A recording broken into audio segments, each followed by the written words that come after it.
Good morning from নেপালচু। গতকাল আমরা আদি কৈলাস আর ওম পর্বত দর্শন করে আমরা এই নেপালচুর এই হোমস্টেতে ছিলাম। তো এখন বেরোচ্ছি পঞ্চচুল্লি দর্শন করার জন্য লাপালচুতে। আর ওই দিকতে ওইটা হলো গুঞ্জি, জাস্ট কাছাকাছি।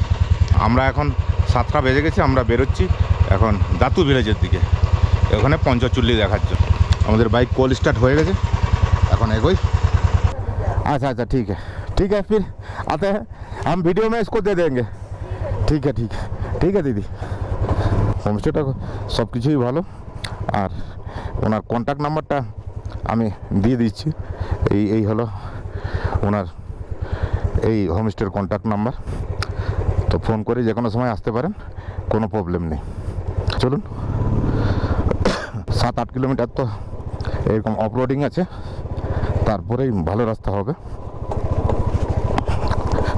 পুরো বরফে ঢেকে গেছে পাহাড়গুলো, দেখুন ওগুলোর হাইট এই পাহাড়গুলোর থেকে একটু উঁচু, তো দেখুন পুরো ঢেকে গেছে বরফে। আর আজ সূর্যটাও বেশ কড়া করে উঠেছে, যদিও ঠান্ডা এত লাগছে না, বেশ ভালোই ওয়েদার আছে আজকে। আমরা নেপালচু গ্রামের প্রায় কর্নারে 500 মিটার দূরে দাঁড়িয়েছি। তো এখানে কালী নদী আর কুন্তি নদীর সঙ্গম স্থলটা আছে। এই আমরা যে হোমস্টেতে ছিলাম তার কাছ দিয়ে গেছে কুত্তি নদী, যেটাকে আমরা কুন্তি বলি, আর এদিক থেকে এসছে কালী নদী। তো দুটো সঙ্গম হয়ে এই নিচের দিকে কালী নদী হয়ে এই বয়ে চলে গেছে। এখানে কিন্তু জলের পরিমাণও অনেক আছে এবং জলস্রোতও প্রচুর। জায়গাটা দেখুন, একটা পুরো পাহাড়টাকে কেটে নামিয়ে এইখানটা দিয়ে রাস্তা করেছে, কারণ সেদিকে কালী নদী আছে, তো সেদিকে তার যাওয়ার জায়গা না, আর এদিকে বড় বড় পাহাড়, কিছু করার নেই, এইটাকে কেটেই রাস্তা বানানো হয়েছে। এই ধরনের রাস্তা তৈরি চলছে, তবে এই সকল রাস্তা তৈরি করা খুবই টাফ করেছে না। এটা পাথর আদৌ না, এটা পুরো বরফের তোমার গ্লেসিয়ার এসে জমা হয়েছে। দেখুন পুরো গ্লেসিয়ার, এটা পুরোটা ওই উঁচুর থেকে গ্লেসিয়ারটা জমা হয়েছে। উপরে বৃষ্টি হয়েছে তো কাদা ফাদা এসে গেছে, না পুরোটাই এটা বরফ, এত পরিমাণে বরফ জমা হয়েছে। দেখুন পাহাড়ের মতো একটা বরফ জমা হয়েছে।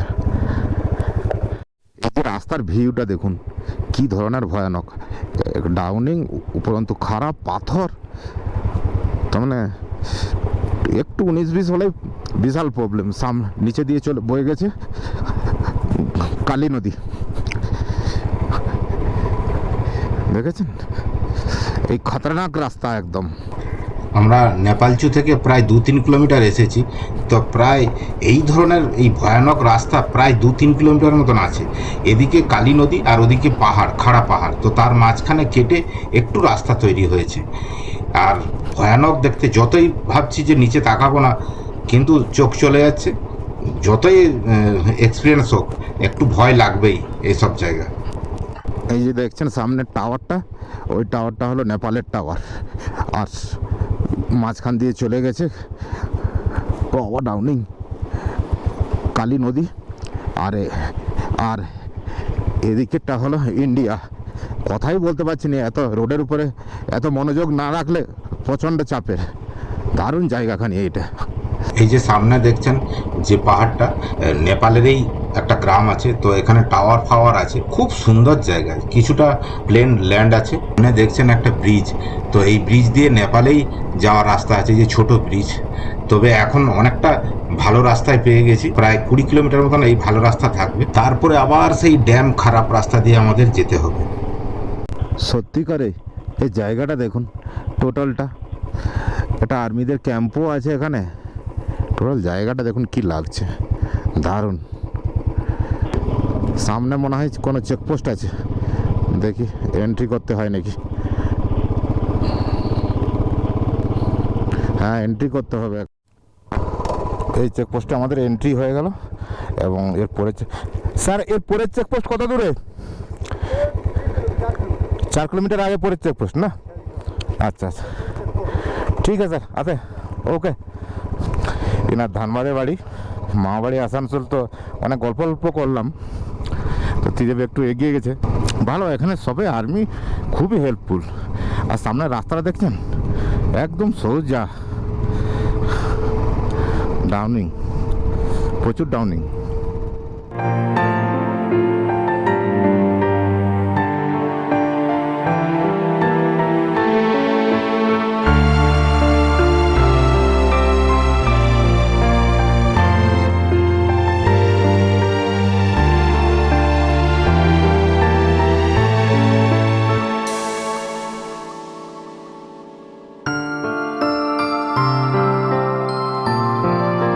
সামনেই চেকপোস্ট, আর আমরা চেকপোস্টে এন্ট্রি করতে হবে।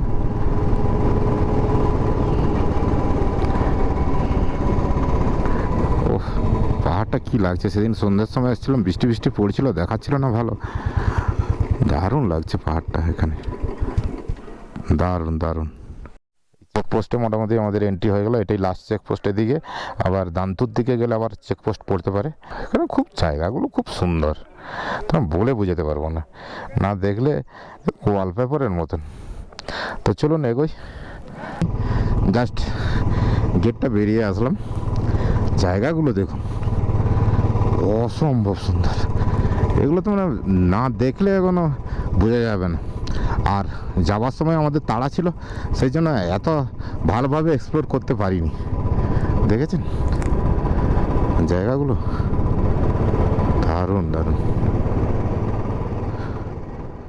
আমরা এখন এই ধরনের রাস্তা দিয়ে চলেছি, সাইডে একটা সিঙ্গেল রাস্তা, তার নিচে এত পরিমাণে খাদ যে চোখ যাবে না। আর কালী নদীর ওপারে এই নেপালের জায়গাগুলো, নেপালের পাহাড়গুলো তো খুব সুন্দর, প্রত্যেকটা পাহাড়ের মাথায় কিন্তু বরফ আছে। এই ধরনের আমরা জিগজাগ রাস্তা দিয়ে নামছি, দেখুন ওইভাবে গিয়ে আবার ওই করে একদম নিচে যাব। এই ধরনের জিগজাগ রাস্তা কি সুন্দর লাগছে দেখুন, দারুণ। আমরা একটু কাছ থেকে দেখানোর চেষ্টা করি, দেখি। এই হলো জিগজাগ রাস্তা, টোটাল ওই দিক থেকে। এরকম একটা জায়গায় দাঁড়িয়ে বেশ আধ ঘন্টা 1 ঘন্টা এনজয় করলাম আমরা। আর রেখেছি হাতে টাইমটা এই জন্যই, দেখুন জায়গাটার চারিদিকে 360 ভিউটা দিচ্ছি। ওইটা হলো নেপাল, নেপালের পাহাড়, দেখছেন কি সুন্দর জায়গা, দারুণ। তার মানে দারুণ দারুণ, তবে যত বলবেন তার থেকে কম হবে। পাহাড়ের উপর থেকে নামছে ঝর্ণাগুলো। যাওয়ার সময় দাঁড়িয়ে এখানে জল ভরে গেছিলাম, এইতে জলটা ভরেই নেই এখানে, দেখছেন ছোট ছোট ঝর্ণা নামছে, একদম ন্যাচারাল জল। এখানে জল সবাই খায়, গাড়ির যত আমার সঙ্গে 4 চাকা 4 হুইলারে এসেছিলো সবাই জল ভরে নিচ্ছে। একটু জল ভরে নি, জলটা ঠান্ডাও আছে, ঠিক আছে আর ভরবো না। আর ওদিকে একটা ফলস আছে দেখুন, ওটা একটু বড় আছে, একটু জল ভরে নিলাম, এখন আবার নিচের দিকে যাব।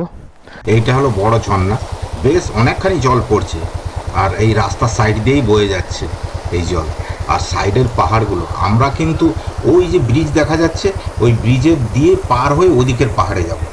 গাড়ি সব সাইডে করে রাখা আছে, এগুলো সব অ্যাক্সিডেন্ট গাড়ি, পড়ে গেছে নিচে, সেগুলো অ্যাক্সিডেন্ট গাড়ি। ও আর এইগুলো কেটে রাস্তা বানাচ্ছে, কি লাগছে। তার মানে সত্যিকারে যদি অফ রোডের ফিলিং নিতে হয়, এখনও আদি কৈলাস ওম পর্বত দেখতে চলে আসুন, তাহলে অফ রোডের ফিলিংটা পাবেন। আর এই ধরনের ঝর্ণা, উপর থেকে একটা পাথরের গায়ে একটা ঝর্ণা নামছে দেখুন, আর বেশ বড় ঝর্ণা, ছোট ঝর্ণা নয়। এইটা হলো ঝর্ণা নামছে, দাঁড়িয়ে দেখে দিচ্ছে, এই হলো ঝর্ণা নামছে। ও দুর্ধর্ষ, এই ওয়াটার ক্রসিংটা তো করতেই হবে, কিছু করার নেই। এখনও কিন্তু এখানে ঠান্ডা আছে, আর আমি বাইক দাঁড় করে দিচ্ছি এই জায়গায়। আর ওই যে রাস্তা দিয়ে ওইখানে নেমেছি, এই জায়গা একটু পেয়েছি বলে আমি দাঁড়িয়ে আপনাদের দেখাচ্ছি এই কালী নদীর স্রোতটা কী ধরনের আছে। এই যে দেখুন, এই ধরনের কালী নদীর স্রোত। মাথার উপর দিয়ে একটা আর্মিদের হেলিকপ্টার চলে যাচ্ছে, তো আর্মিদের সিনিয়র অফিসাররা এই হেলিকপ্টারেই আসে সম্ভবত। এই ধরনের ধসপ্রবণের এরিয়া, রাস্তা করলেও ধস নেমে যাচ্ছে, এইভাবে বাইপাস করা যায়। ওরে রাস্তা, ও এখানে ব্রেকও করা যাবে না, সেটলিং করে বেরোতে হবে, কিচ্ছু করার নেই। তারা কিন্তু একদম স্পিতির ফিলিং দিচ্ছে, উপর থেকে জল পড়ছে, এই দেখুন উপর থেকে, পাহাড়ের উপর থেকে একদম উপর থেকে জল পড়ছে। এখানে রাস্তাটা থাকবে কীরকম করে বলুন, যতই রাস্তা বানানো হোক, আমি তাড়াতাড়ি পার হয়ে যাই না, আমি ভিজে যাব। ও ওয়াটার ক্রসিং, জল পড়লো, মাথায় পড়লো, কিছু করার নেই। এর আগেই পড়বে ক্লিপ হ্যাঙ্গারগুলো, যেটা স্পিতিতে আছে যে ক্লিপ হ্যাঙ্গারগুলো, জাস্ট ওই ধরনেরই। এই আর সামনে একটা আছে যেমন, সব বিআরওর কাজ চলছে, বিআরও এই রাস্তা করছে।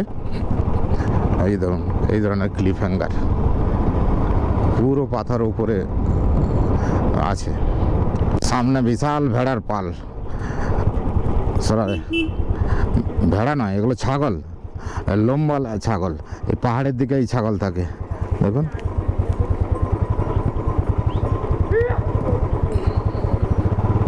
এই কুকুর থাকবে এদের। এই জায়গাটুকুতে আমরা একদম কালী নদীর রিভার বেডে এসে গেছি। এই সাইড দিয়ে যে নদীটা দেখা যাচ্ছে এটাই হলো কালী নদী। আমরা কিন্তু সকাল থেকে যতখানি রাস্তা আসলাম টোটালটাই ইন্ডিয়ার একদম বর্ডারে আসছি, নেপাল আর ইন্ডিয়ার বর্ডারে। বড় ক্লিপ হ্যাঙ্গার হলো এই রুটের এইটা, দেখুন পুরো পুরো একদম পাথর বেরিয়ে রয়েছে। যাওয়ার সময় আমরা এখানে দাঁড়িয়েছিলাম, দেখুন এখান থেকে ফোঁটা ফোঁটা জলও পড়ছে পাথর থেকে। তো একবার দাঁড়াই এখানটায়, ত্রিদীপ আসুক। আমরা এই ক্লিপ হ্যাঙ্গারের নিচেই দাঁড়িয়েছি, দেখুন জায়গাটা পুরো একদম পুরো ছাদের মতো হয়ে আছে টোটাল। আর এদিকে কালী নদী প্রচণ্ড খরস্রোতে।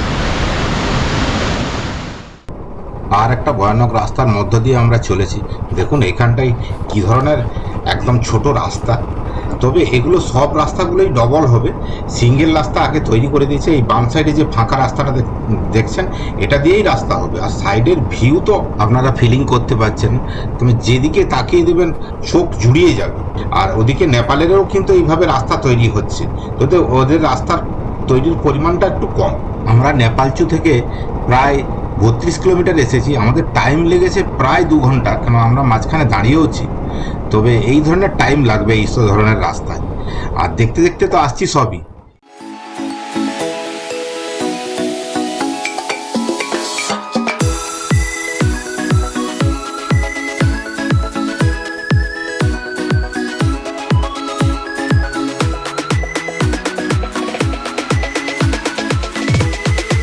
কিছু শগুন দেখা যাচ্ছে, এই যে এই ধরনের শগুন তো দেখা যায় না। দারুণ, বাহ বিশাল বড় বড় শগুন।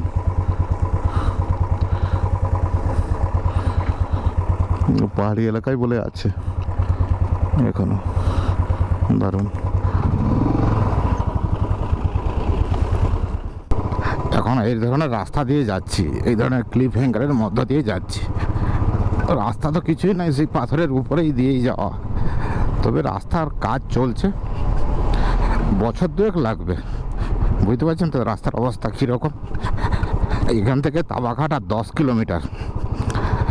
10 কিলোমিটার পরে আমাদের ডারমা ভ্যালির দিকে যাব। তো ওইটা ওখান থেকে ডান দিকে আমাদের ঘুরতে হবে। জাস্ট ব্রিজটার পরে আপনাদের দেখাচ্ছি, চলুন কোনটা দিয়ে বাঁকতে হয়।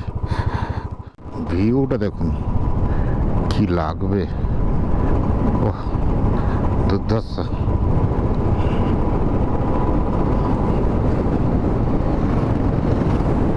জায়গাটা খুব সত্যিকারে, যেদিকে সে তাকিয়ে দেবে সেদিকে চোখ জুড়িয়ে যাবে।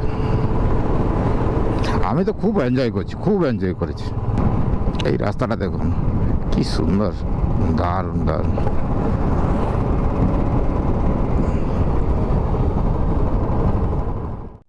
আমরা এখন পৌঁছে গেছি পাংলা। এখন ওই 10টা 10 মতন বাজে।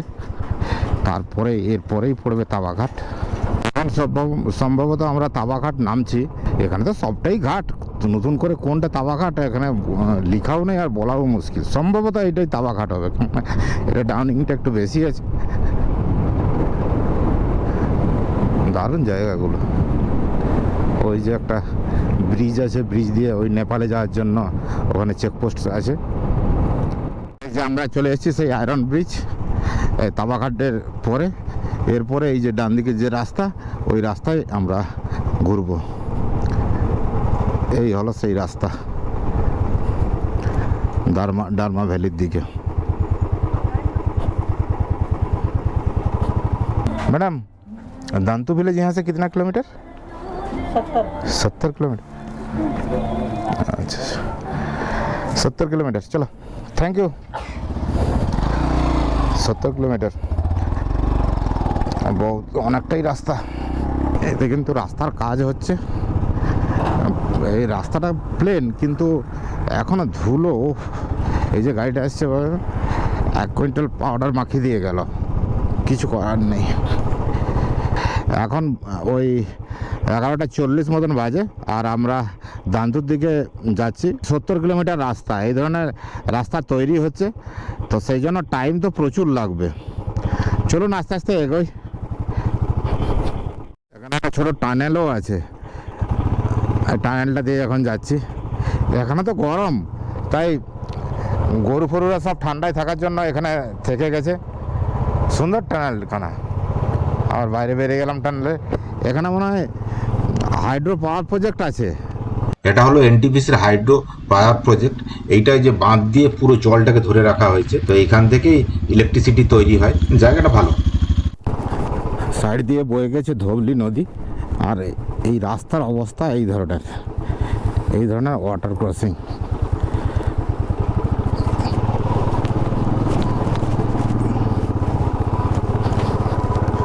আবারে প্রচণ্ড পরিমাণে জল আছে, তবে রাস্তা চওড়া হচ্ছে। রাস্তা আগামী দিনে খুব ভালো রাস্তা হয়ে যাবে। 38 কিলোমিটার সোজা, নারায়ণ আশ্রম 26 কিলোমিটার এই ডান দিকে ঘুরতে হবে। তো আমরা নারায়ণ আশ্রম তো যাবো না, এদিকে 26 কিলোমিটার, আমরা 45 দিকেই যাব।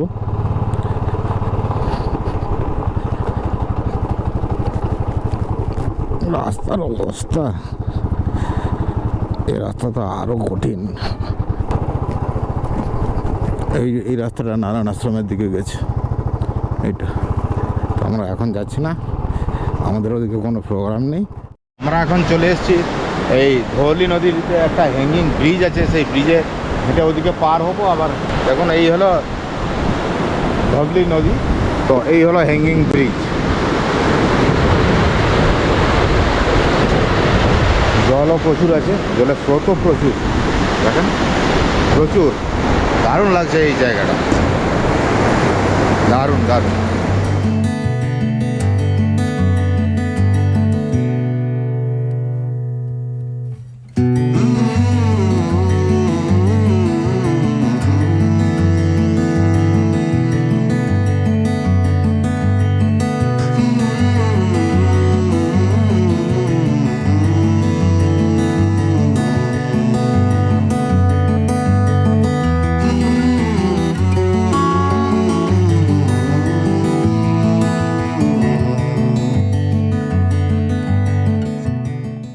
আমরা জাস্ট এখানে ব্রিজটা দেখার জন্য দাঁড়িয়েছিলাম। এক বৌদি বললেন যে আমরা খাওয়া দাওয়ার দুপুর হয়ে গেছে, তো খাওয়া দাওয়ার করবে, তাহলে আমার ডাল তৈরি হয়েছে, ভাত করে দেবো।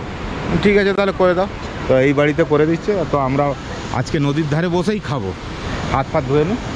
ये गांव का नाम क्या है? तो ये भाभीरा हम लोग को इतना अच्छा से प्यार से खाना खिला रहे हैं, बहुत अच्छा लग रहा है। ये भाभी सब्जी लाए, খাবারে আছে সবজি আছে, ডাল আছে, আর লোকাল গায়ের ঘি আছে। দারুণ খাওয়া হচ্ছে। और आदि कैलाश ओम पर्वत के दर्शन करने, वो दर्शन किए, घूमे, फिर सुबह आज निकले, वहाँ से आ रहे हैं यहाँ की तरफ जा रहे हैं। बहुत थके हुए हैं, इसलिए गर्मी बहुत लग रही है। 3 दिन से नहाए नहीं हम लोग। ठंडा ठंडा पानी से ये खोल के नहाना बहुत मुश्किल है। वहाँ जाके ये खोलना समय लगेगा। ये कपड़ा जो वाटरप्रूफ वाला, ये वाटरप्रूफ नहीं है, ये कपड़ा खोलने में समय लगेगा, फिर से पहनने में 15-20 मिनट और लग जाएगा। अगर प्लान खस्ता आपको कभी जरूरत पड़े तो ठीक है ठीक है आपके लिए दरवाजा हमेशा खुला रहेगी। क्यों? ठीक है ठीक है। हमने अपना भाई मान रखा है ना। हाँ हाँ अपने से हम पैसा खाएंगे तो फिर कहाँ जाएंगे? नहीं वो तो ঠিক আছে ঠিক আছে। খাওয়া দাওয়া করলাম, দিদিরা কোনো পয়সাও নিল না, আবার উপরে বকাবকি করলো যে খাবারের পয়সাই তো আমার ভাই এসে আমার পয়সা দেবে। বাড়ির থেকে তরকারি এনে ভাত তক্ষণি রান্না করে ডাল করে খাওয়া আছে। দারুণ দারুণ। এখানে ওই দিদিরা যেভাবে শ্রদ্ধা করে আমাদের খাওয়া দাওয়া করালো, যেভাবে আদর দিয়ে, সত্যিকারে অসাধারণ। আবার আমি পয়সা দিতে যাচ্ছিলাম, কি বকাবকি করলো, বলে আমার ভাই হয় না তোরা, তোমাদের থেকে আমি পয়সা নেব, যে তোমাদের বাড়ি গেলে আমি কি খাওয়া দাওয়া করতাম না। সত্যিকারে এইসব লোকেদের মন অনেক বড়। আসার সময় দেখা করে যাব, বলে এসছি আমরা আগামী পরশু ফিরবো, তো দেখা করে যাব। এখানে জাস্ট রাস্তা তৈরি করা হচ্ছে, তো প্রচুর খারাপ রাস্তা দেখুন, এরকম কেটে কেটে এরকম রাস্তা তৈরি হচ্ছে। এই জন্য রাস্তা এই ধরনের পুরো একদম পাথরের উপরেই যেতে হবে, কিচ্ছু করার নেই। আর সাইডে খাদ, ও অসম্ভব ধরনের খাদ, এইটুকু জায়গা ভয়ঙ্কর ভয়ঙ্কর ভয়ঙ্কর ধরনের। এরকম একটা সুন্দর আয়রন ব্রিজের উপর দিয়ে পার হোক, দেখুন কি সুন্দর বানিয়েছে, দারুণ।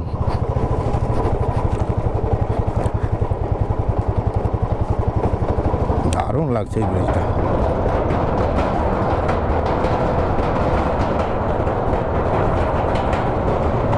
দারুণ। এই ধরনের রাস্তা, এরকম ধরনের চড়াই,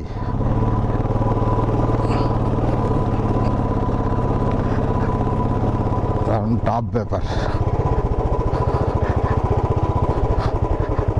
আবার গাড়ি দাঁড়িয়ে গেল, তাহলে ওই গাড়িটা উঠতে পারিনি মনে হয়।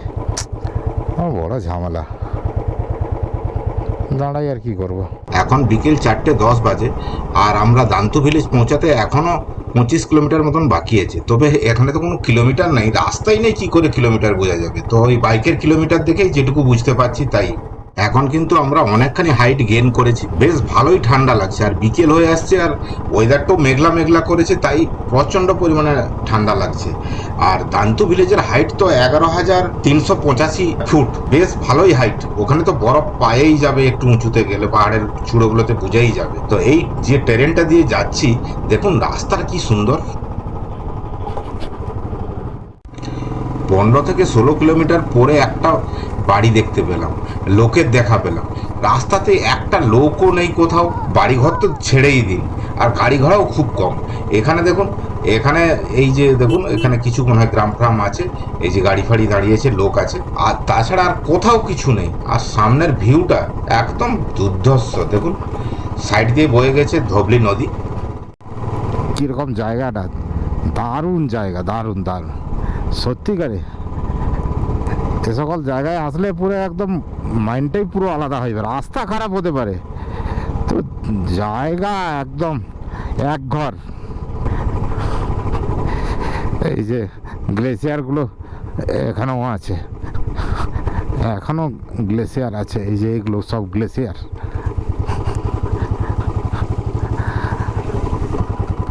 এই যে দেখছেন গ্লেসিয়ার, এই গরমে আস্তে আস্তে ভেঙে ভেঙে পড়ছে। এইরকম ধরনের ওয়াটার ক্রসিং এখানে পুরো চারিদিকে, পুরো অফরোডিংয়ের পুরো মজাটা নেওয়ার জন্য এখানে আসতেই হবে কাউকে।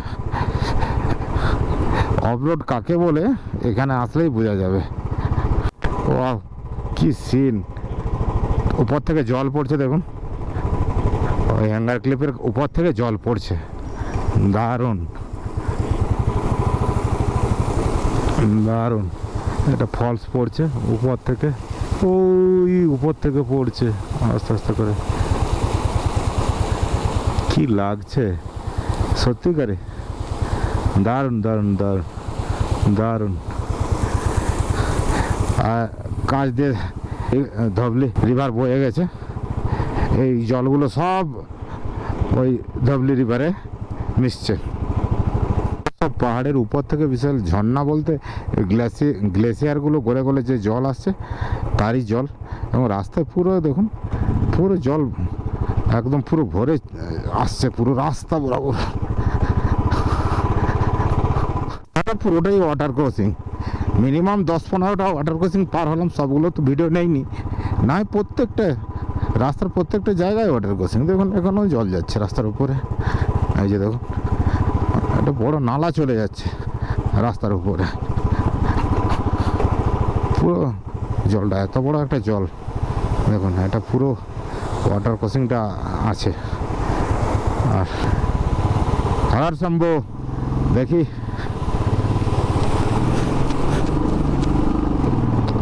পার হয়ে গেছি টাকা আসছে আমার স্পিডে পিক আপ নিয়ে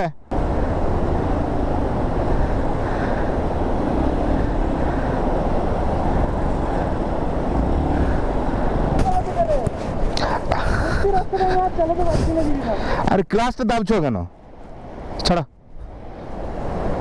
শোন নাও ওটা নাও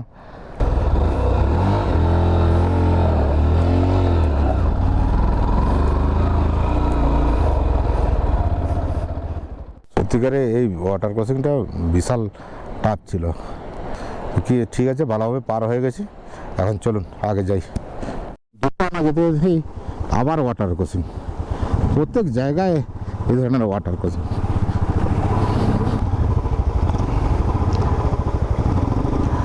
এই ওয়াটার ক্রসিং এরকম ধরনের ওয়াটার ক্রসিং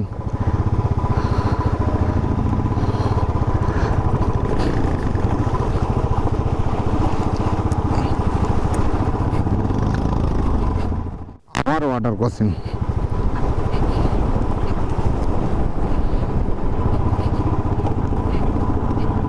জলগুলো এগুলো এই যে উপরের গ্লেসিয়ারগুলো থেকে গলে গলে জল আসছে দেখুন এই যে উপরে সবগুলো গ্লেসিয়ার কি পরিমাণে এখন রোদটা পড়েছিল তো কি পরিমাণে জল নামছে বুঝতে পারছেন তো পুরো পুরো ভরে গেছে এত পরিমাণে জল আসছে সব গলে গলে জল আসছে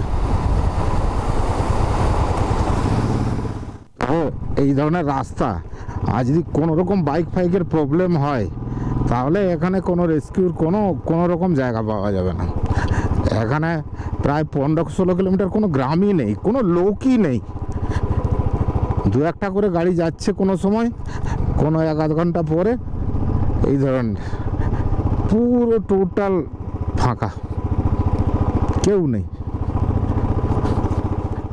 তবে এখনও অফরোডিংয়ের যে এক্সপিরিয়েন্স নিতে হলে তাহলে এখনই আসতে হবে এরপরে হয়তো রাস্তা হয়ে যাবে তখন আর কোনো ব্যাপারই থাকবে না অবশেষে চলে এসেছি এই দাতু ভিলেজে ওই যে দূরে দেখা যাচ্ছে ওটাই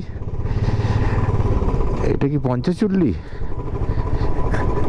তো মেঘে টেঘে রয়েছে ক্লিয়ার বোঝা যাচ্ছে না আগামীকাল তো আমাদের ট্রেক আছেই 0 পয়েন্টে বাবা সুন্দর সুন্দর হোমস্টে তৈরি হচ্ছে ঢেকে গেছে পুরো একদম পুরো কুয়াশায় তার মানে মেঘে ঢেকে গেছে আর বরফ দারুণ দারুণ দারুণ দারুণ লাগছে এই দিকেরটা আর এই যে ছোট ছোট যে কটেজগুলো আছে আমাদের রুম কোথায় হয়েছে কি জানি দেখি গিয়ে জিজ্ঞেস করি প্রধানজির বাড়ি কোনটা সেখানে আমাদের আজকের আস্থানা হবে কিন্তু ক্যাম্পিং ফ্যাসিলিটিও আছে এই দাতু ভিলেজে এই যে ক্যাম্প নদীর ধারে ক্যাম্প লাগিয়ে রেখেছে তবে এখন এই পাকিস্তানের ব্যাপারে জন্য একটু টুরিস্ট অনেক কম সব জায়গাতে কম আমরা এসে পৌঁছে গেছি দাতু ভিলেজ তো দাতু ভিলেজে যে প্রধানের বাড়ি কিন্তু অনেক উপরে ব্যাগপত্র নিয়ে যাওয়ার লোক দরকার আমাদের বাইক এখানে পার্কিং করে দিলাম আর আমরা যাব প্রধানজির বাড়ি ওই উপরে হেঁটে হেঁটে উঠতে হবে অনেকখানি ওই যে আমাদের মাল বয়ে নিয়ে যাচ্ছে আমাদের তো এমনি হেঁটে উঠতেই মুশকিল হয়ে যাবে অনেক কষ্ট করে এই দাতু ভিলেজের উপরে উঠছি এই হলো পাথরের বাড়ি আর কাঠগুলো কত পুরনো যে বলা মুশকিল এই যে দরজাগুলো দেখা যাচ্ছে এগুলো উপরে যে নাকাশি সেগুলো খুব সুন্দর এই গ্রামগুলো কিন্তু প্রচুর পুরনো দিনের গ্রাম দারুণ দেখতে দারুণ এসব জায়গাগুলো দম বেরিয়ে গেল এই হলো প্রধানজির ঘর হোমস্টে আর বাইরের সিনিক বিউটিটা দেখুন এই ধরনের আমরা ওই দূরের রাস্তার দিয়ে এসেছি পুরো হাঁপিয়ে গেছি ও তো চলুন এখন রুমে গিয়ে একটু ফ্রেশ হই আমরা এখন এসে পৌঁছেছি তো ওয়েলকাম করার জন্য দিদি এসে গেছেন এই ওয়েলকাম করছেন থ্যাংক ইউ দিদি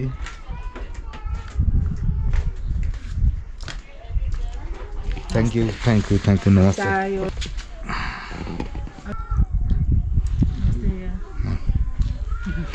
থ্যাংক ইউ হ্যাঁ আমাদের ওয়েলকাম হয়ে গেল এখন একটু চা নাস্তা খাবো চাय और पकड़ा और ठीक है थोड़ा हाथ पैर धो लेते हैं फिर इसका बाद আমরা 5টার সময় এই হোমস্টেতে পৌঁছেছি আপনাদের দেখালাম কিভাবে ওয়েলকাম হলো এই হলো রুম আমাদের ওই পিছনের দিকে রুমটা আছে আর এই সামনের ভিউটা আপনাদের দেখাচ্ছি, চলুন সামনের ভিউটা, কি সুন্দর গ্রাম, যেমন না দেখলে তেমন অনুভব করা যাবে না। এই হলো পাহাড়ের অবস্থা, পুরো মেঘে ঢেকে আছে আর বরফের পাহাড় সব, আর নিচের গ্রাসল্যান্ডটা এই ধরনের, আর ওদিকে এই ধরনের টোটাল জায়গাটা। তো এখন এই প্রাকৃতিক পরিবেশটাকে একটু এনজয় করি, তারপরে আজকে খাওয়া দাওয়া করে রেস্ট নেব। আগামীকাল আমরা পঞ্চচুল্লি জিরো পয়েন্টে আপনাদের যাওয়ার সব কিছু বিবরণ, সব কিছু আমি ডিটেলস করব। আজকে আর ব্লগ বাড়াচ্ছি না, এখানেই আমার ব্লগ শেষ করছি।